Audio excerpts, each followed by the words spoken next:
When undertaking a carbon planting, it's important to know your species and manage the site effectively. So my advice to landholders is to start your site preparation early. So start planning early, seek advice from your local land services, nursery or contractor, and invest in that site preparation. The key to successful site establishment is in your preparation stage. My knowledge of identifying species is probably very limited currently, but being the proponent of this project is an area that I will have to work hard to improve my knowledge on. I will be responsible for monitoring the progress of each species and reporting on that. There's help and advice around your region for the right species selection and IDing species that have survived this period. Some of the key characteristics when identifying what trees naturally grow in your area are the leaf shape, colour, seed capsules, and also the bark. Having a look at how the tree is growing, height conditions, spread.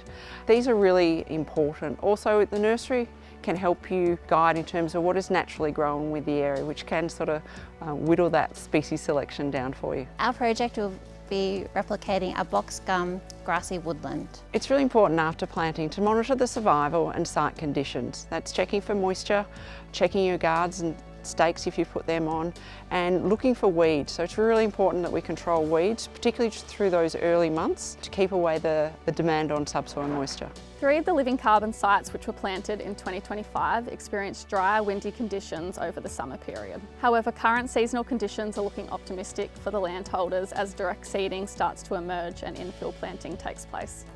With direct seeding, your hotbush is often the first species to germinate, followed by acacias and then eucalyptus. And often it can take up to 5 years for some species to germinate as they wait for optimal conditions. If we do have a dry season and our planting is impacted, I may not meet the requirements under the CER of my stems per hectare or canopy cover ratios.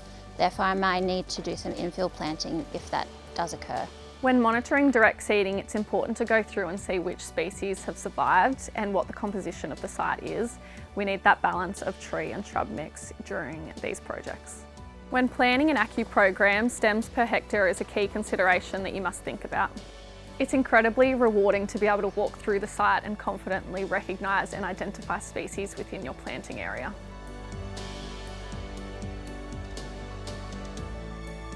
The Living Carbon program was funded by the New South Wales Government and supported by Riverina Local Land Services.